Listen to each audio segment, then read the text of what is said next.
Hey guys, how's it going? This is John bringing you guys your first Smite Builds video, and it's this build I'm going to show you how to play Bakasura in the solo lane. There's a few different ways to start them off, but one of my favorite ways to do it is against a mage or against a warrior type player, and I like to start off with a heavy hammer. The reason you start off with a heavy hammer is so you can give them a slow, so that way you can like it's passive. As you can see, it says enemies hit by your basic attacks will move 25% slower for 1 second. This is great for Bakasura because you're able to hit them and you're able to keep up with them, so you can keep hitting and hitting and hitting, and you don't need haste and fatalis early game. So this is really going to help you get either an early kill or just help you tease the enemy a lot, just get a lot of free hits in.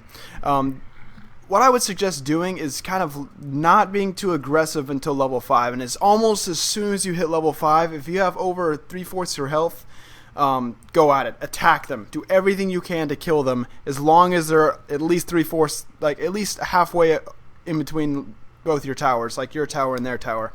So just make sure that you're pretty safe distance and you just go at them, try to take them out.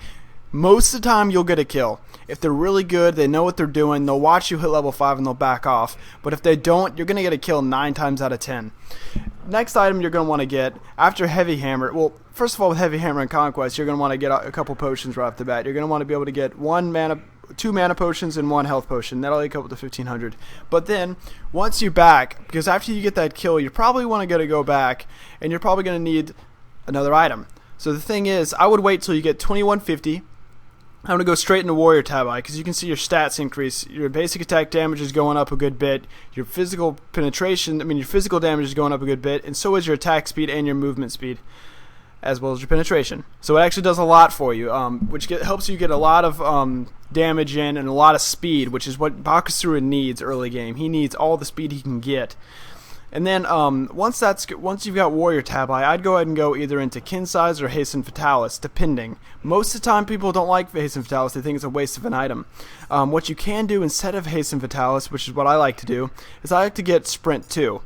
I go ahead and get Sprint 2 at this point in the game, and that way I can go ahead and just be able to keep up with the enemy as well as tear them down. What you do is, if you're either in really big trouble, you sprint 2 to try to get out of there, and then jump away or just sprint 2.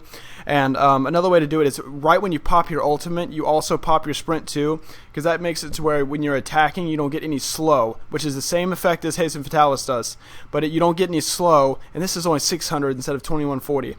So you can attack them really quickly, get a bunch of attacks off right quick. Use your Heavy Hammer to slow them down, and they're not going to get away. The only ones they can think of that are probably going to go away is either a Changa, maybe a Nuwa if she's got an ultimate, and there's a couple other ultimates that might get away, but you got a very good chance of killing the enemy if you use this.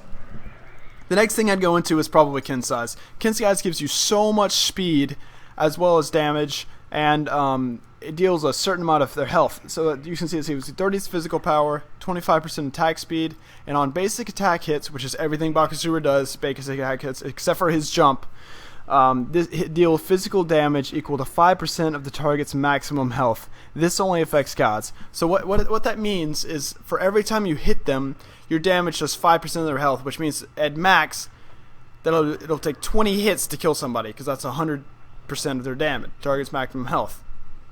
So 20 hits max to kill somebody. Doesn't matter who it is. It could be a Geb, it could be Sylvanas, or it could be another Bakasura. You can tear them down really quickly, which is why attack speed's so important with Bakasura, and any assassin that uses Kin Size for that matter. The next thing you're going to want to go into after Kin Size is really going to depend on how the game's going. At this point, I think it's safe to either go into you can either go into a Magi's, a Rage, or a Magi's, Rage, or a Fatalis, or even an Aussie, in rare cases. So I'm going to go ahead and show you guys the critical hit build for this one, and I'll show you guys a true damage build in another game. It depends on your opponent. I'll also show you guys a playthrough of each of these and what circumstances to use them in. But I'll go ahead and tell you guys about the critical strike chance build, I guess that's what you call it.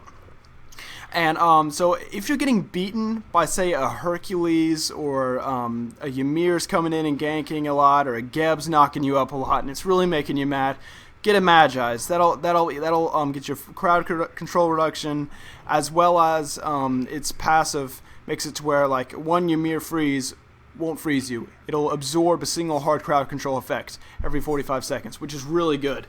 But if you think you're really good and you think you can time it right, go with the improved purification beads if you think you really need it. I would try to avoid doing this because I like going creepier curse late game for a lot of games.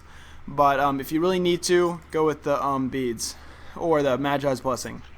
I would really suggest Magi's Blessing though, because you can always sell that late game. You can't sell beads. So let's say we go with Magi's Blessing. We're getting beaten pretty badly.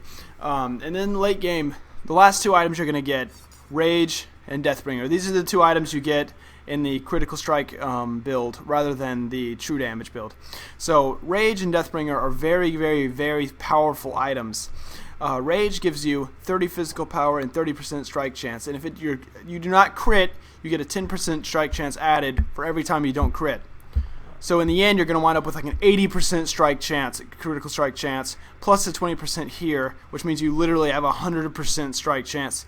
So you're probably going to crit every probably 2 or 3 hits. The odds are pretty good in your favor for every two. Like, let's say 2 hits. That's 30%, 50%, 60%. There's a 60% chance you'll crit every 2 times. 70% chance you'll crit every 3 times.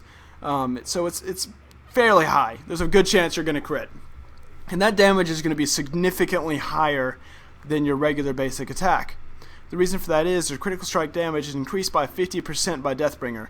So if you want damage really quickly, you really need it, go Deathbringer first, then go Rage. But if you want to play it a little more safe, I think Rage is better than Deathbringer, which can be a little confusing because Deathbringer gives you more damage if you do crit, but there's a very low chance of you critting with just Deathbringer. Rage gives you a huge chance of critting.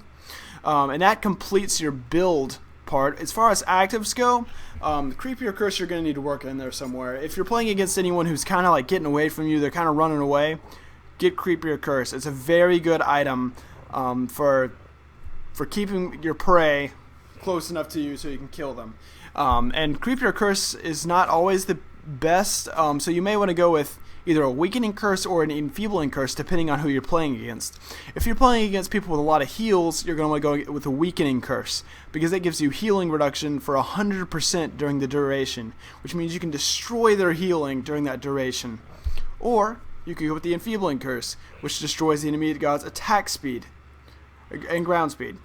Attack and ground speed. So they can't run away as fast. They're 40% less running away speed and 30% slower attack speed. So even if they do try to turn and attack you, they're going to get killed by enfeebling curse. They can only hit 2/3 as fast as they normally could. So for every 3 hits, they'd only be able to get in 2 rather than 3, which is a very big advantage during the fight.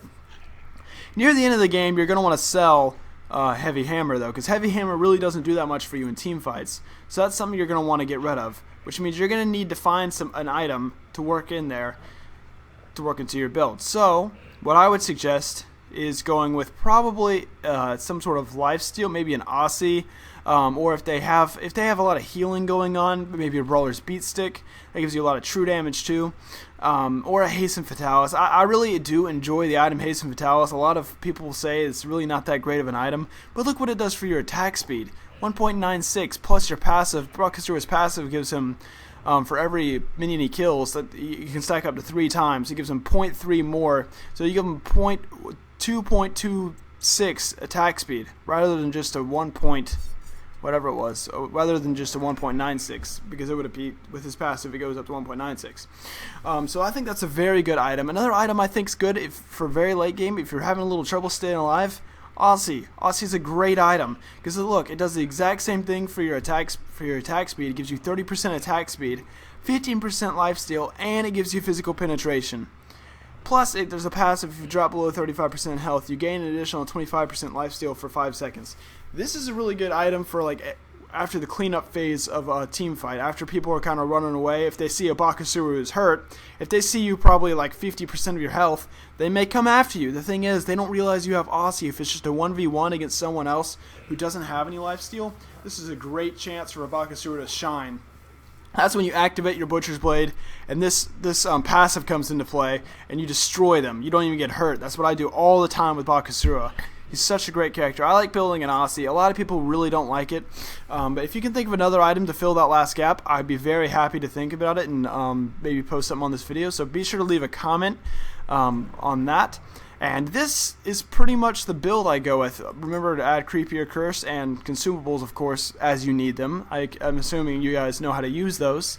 But anyways, thanks for watching, guys. I'm going to make another video covering how to use his abilities soon. And I'm actually going to do an actual gameplay of me buying these exact items and playing through them so you can see, like visually see how to use them and how to dominate as a Bakasura. Anyways, guys, thanks for watching. Be sure to like, comment, subscribe for more, and I'll see you guys next time.